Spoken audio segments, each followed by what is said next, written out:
Let me be direct with you from the outset because the phrase for the third time in today's headline is doing more analytical work than any other element of the story, and almost nobody is examining it correctly. Eilat Airport, Israel's southernmost city, Israel's only port on the Red Sea, and Israel's primary gateway to the African and Asian maritime trade routes, has been shut down for the third time under fire from Yemen. Not once, not twice, three times. And I want you to understand what that number means in the language of military deterrence and strategic capability assessment. Because the first time a target is struck, it can be dismissed as a demonstration. The second time, it can be characterized as a pattern, the third time, you are looking at a sustained strategic campaign against a specific target, and the fact that the campaign has been conducted successfully three times means that the defensive measures implemented after the first and second strikes have not been adequate to prevent the third.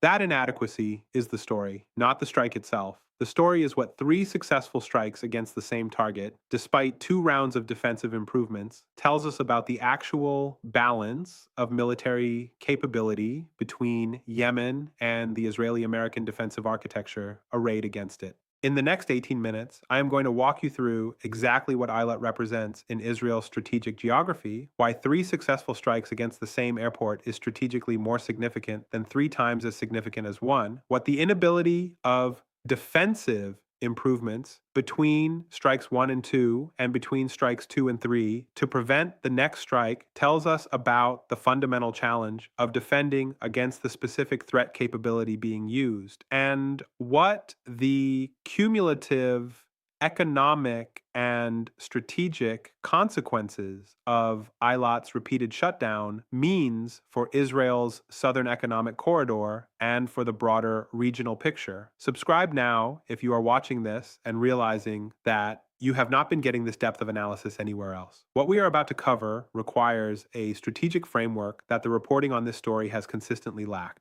Let us begin with Eilat's geography and strategic function, because without this foundation, the significance of the third shutdown cannot be fully understood. Eilat sits at the northern tip of the Gulf of Aqaba, at the very point where Israel's territory meets the Red Sea. It is Israel's only access to the Red Sea maritime route, which connects to the Indian Ocean, the Arabian Sea, and the trading routes that reach East Africa, South Asia, Southeast Asia, and East Asia without passing through the Suez Canal. The Eilat port and the Eilat-Ashkelon pipeline, which transports crude oil from Eilat to the Mediterranean, represent Israel's alternative to total dependence on the Suez Canal route for its maritime trade with Asia and Africa.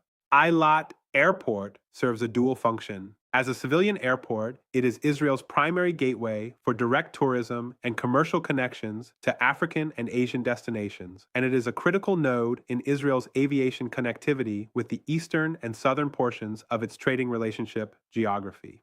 As a military installation, it provides Israel with an airfield in the far south that supports the defense of the Gulf of Aqaba maritime approaches and provides a staging point for air operations in directions that northern Israeli airfields cannot efficiently reach. The economic significance of Eilat extends beyond the airport itself. The city and its port are the economic center of the Negev region's southern extreme, and their sustained function is integral to the economic activity of a geographic zone that the Israeli government has invested significantly in developing as a counterweight to the economic concentration in the coastal center of the country.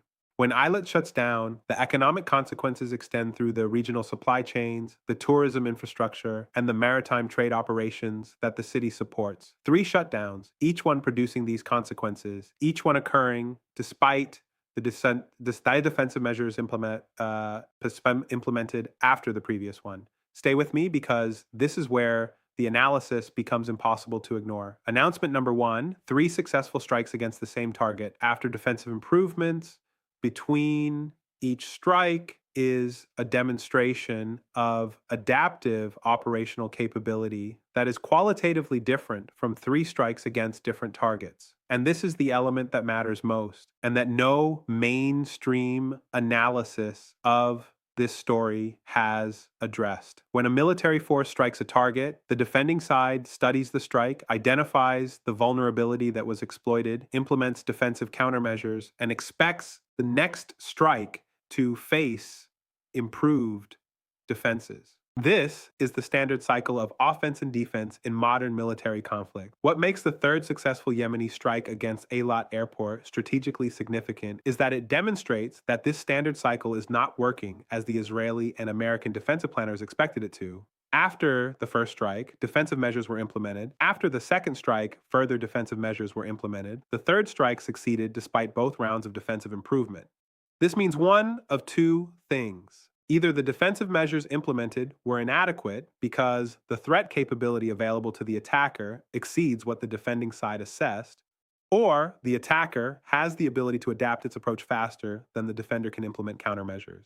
Both explanations point to the same conclusion. The defensive advantage, which is normally the advantage of the party that controls the territory and has the resources to implement defensive systems, has not been sufficient to prevent repeated successful attacks. According to analysts who study the dynamics of offense-defense competition in modern conflict, the rate at which an attacker can adapt to defensive improvements is one of the key determinants of whether a sustained strike campaign can be contained. If the attacker adapts faster than the defender improves, the campaign continues successfully. The three-strike record against Eilat Airport suggests that the Houthi operational planning process, supported by whatever intelligence and technical assistance is available to it, has been adapting faster than the defensive improvements being implemented by the defending side. Received. That is announcement number one. Announcement number two. The cumulative economic consequences of 3 airport shutdowns at Eilat are not 3 times the consequence of a single shutdown. They are multiplicative. This is the dimension that economic analysis reveals clearly and that political communication consistently obscures. The first shutdown of Eilat Airport produces immediate economic consequences.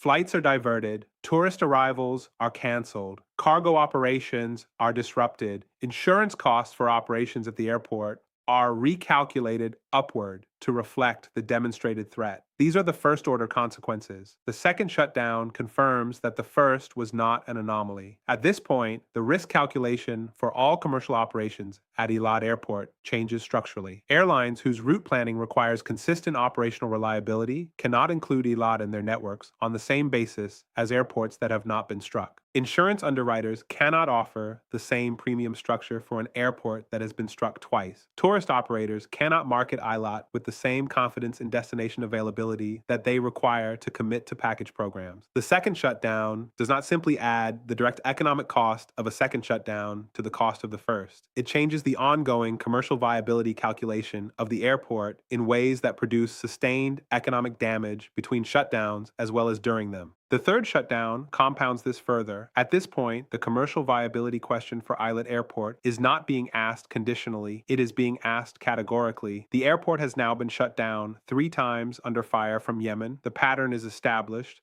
The question for every commercial operator is whether the pattern will continue, and the answer that 3 successful strikes against the same target provides is a strong presumption that the pattern will continue until the underlying military situation changes. According to aviation industry analysts and economic researchers who study the relationship between security incidents and airport commercial viability, the sustained pattern of successful strikes that Eilat is experiencing produces economic damage that is not bounded by the direct costs of each shutdown. It produces the structural economic damage of reduced commercial confidence in the airport as a reliable operating environment, and that structural damage persists and compounds independently of any specific individual shutdown. Stay with me, because what I am about to describe is the most important strategic dimension of the third Eilat shutdown. Announcement number 3. The repeated successful targeting of Eilat represents a strategic campaign against Israel's southern access to the Red Sea, and the cumulative effect of that campaign is the gradual strategic isolation of Israel from the Red Sea maritime system. This is the element that mainstream analysis is almost entirely missing. Israel's access to the Red Sea through Eilat is strategically significant precisely because it provides an alternative to dependence on the Suez Canal route and on the good offices of Egypt for the conduct of Israel's maritime trade with Asia and Africa.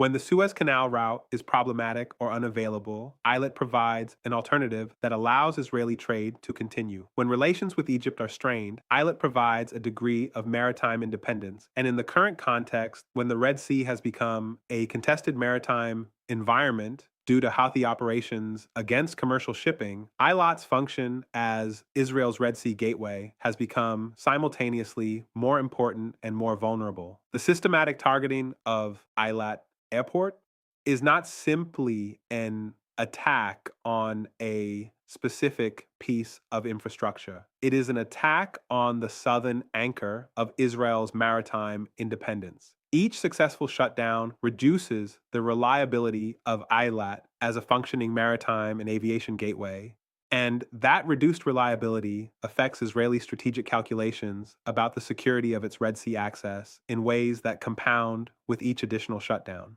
According to geopolitical researchers who study the relationship between maritime access and state strategic autonomy, the pattern of what is happening to Eilat has characteristics of a sustained maritime access interdiction campaign conducted through airfield rather than port targeting, aim at reducing the operational reliability of Israel's only Red Sea gateway below the threshold at which it can be counted on as a dependable alternative to canal-dependent routing. Received. That is announcement number 3. Now let us talk about what is really happening behind the headlines, because there are two stories playing out simultaneously. The story being covered is the third shutdown, the immediate operational story of diverted flights, closed port operations, security assessments. This is real, and it has real news value. The story not being covered is the cumulative campaign story. The story about the strategic logic of repeated attacks against the same target and what that logic reveals about the attacker's objectives. The story about the failure of 2 rounds of defensive improvements to prevent the third successful strike, and what that failure tells us about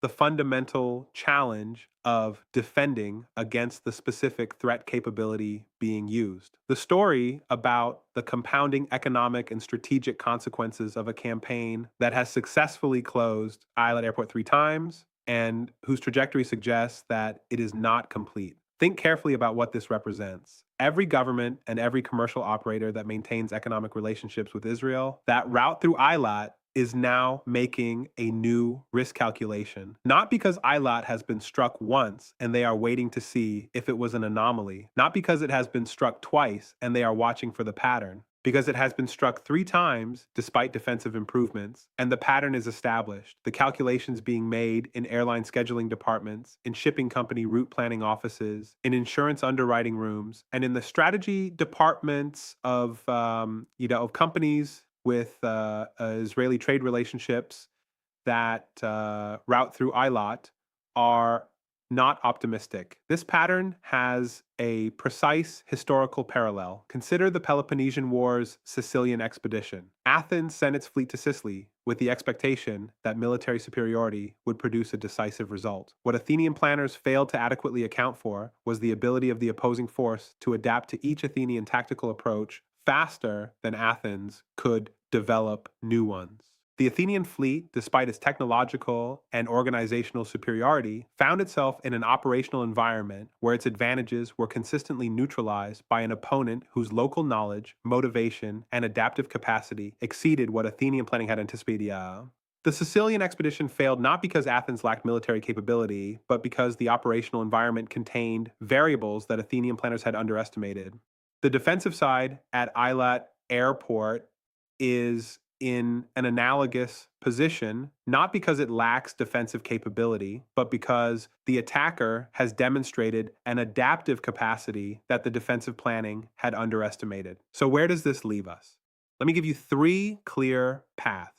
Path 1, the defensive architecture protecting Eilat Airport, is fundamentally redesigned following the third shutdown, with qualitatively different approaches to intercepting the specific threat profile that 3 strikes have now clearly defined. New layered defensive systems, new early warning infrastructure, new operational protocols for airport operations under threat conditions are implemented rapidly enough to prevent a 4th successful strike. This path is possible, but requires a level of defensive innovation that the 2 previous rounds of improvement have not yet produced. Path 2, Eilat continues to function under persistent threat, with the commercial operators making the individual decisions that their risk calculations drive, producing a gradual erosion of the airport's commercial viability, even in the periods between shutdowns. The airport remains technically open during periods without active strikes, but operates at reduced capacity because the commercial confidence to fully engage with it as a reliable operating environment no longer exists. This is the path of slow strategic strangulation rather than acute military defeat.